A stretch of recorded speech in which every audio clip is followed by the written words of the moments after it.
அனைத்து தொழிற்சங்கங்களும் அறைகூவல் விடுத்திருக்கிறார். தொழிலாளர்கள், விவசாயிகள், விவசாய தொழிலாளர்களுடைய அந்த போராட்டத்தை வெற்றி பெறச் செய்வது என்ற நோக்கத்தோடு இங்கே நடைபெற்றுக் கொண்டிருக்கிற இந்த கண்டன பொதுக்கூட்டத்திற்கு தலைமையேற்றிருக்கிற மார்க்சிஸ்ட் கம்யூனிஸ்ட் கட்சியினுடைய மக்களவை உறுப்பினர் அன்பு தோழர் சச்சிதானந்தம் அவர்களே, இந்த பொதுக்கூட்டத்திற்கு முன்னிலை வகித்துக் கொண்டிருக்கும்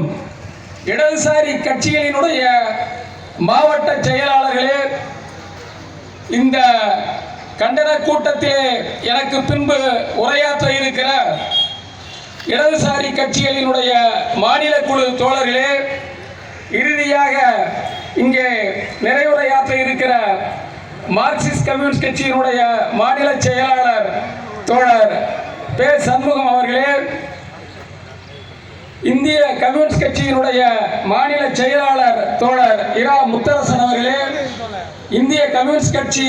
மார்க்சிஸ்ட் லெனினிஸ்ட் மாநில செயலாளர் தோழர் பல ஆசை தம்பி அவர்களே, இந்த தமிழ் மண்ணிலே செங்கொடிக்கு இடம் உண்டு, நீலக்கொடிக்கு இடம் உண்டு, கருப்பு கொடிக்கு இடம் உண்டு, ஆனால் ஒருபோதும் காவி கொடிக்கு இடமில்லை என்ற உறுதியோடு தங்களுடைய எதிர்ப்பை பதிவு செய்ய வருகின்ற இடதுசாரி இயக்கத்தினுடைய தோழர்களுக்கும், உழைக்கும் மக்களுக்கும், வியாபார நண்பர்களுக்கும் இந்திய கம்யூனிஸ்ட் கட்சி மார்க்சிஸ்ட் லெனினிஸ்ட் சார்பாக என்னுடைய தோழமை நிறைந்த வணக்கத்தை தெரிவித்துக் கொள்கிறேன். தோழர்களே, மார்க்சிஸ்ட் கம்யூனிஸ்ட் கட்சி ஒன்றிய அரசாங்கத்தினுடைய மக்கள் விரோத கொள்கைகளுக்கு எதிராக தமிழ்நாட்டிலே இருக்கிற திமுக அரசாங்கம் தான் மக்களுக்கு கொடுத்த வாக்குறுதிகளுக்கு பொறுப்பேற்க வேண்டும், அதை நிறைவேற்ற வேண்டும் என்பதை வலியுறுத்தி மக்கள் கோரிக்கைக்காக தமிழ்நாடு முழுவதும் ஜூன் மாதம்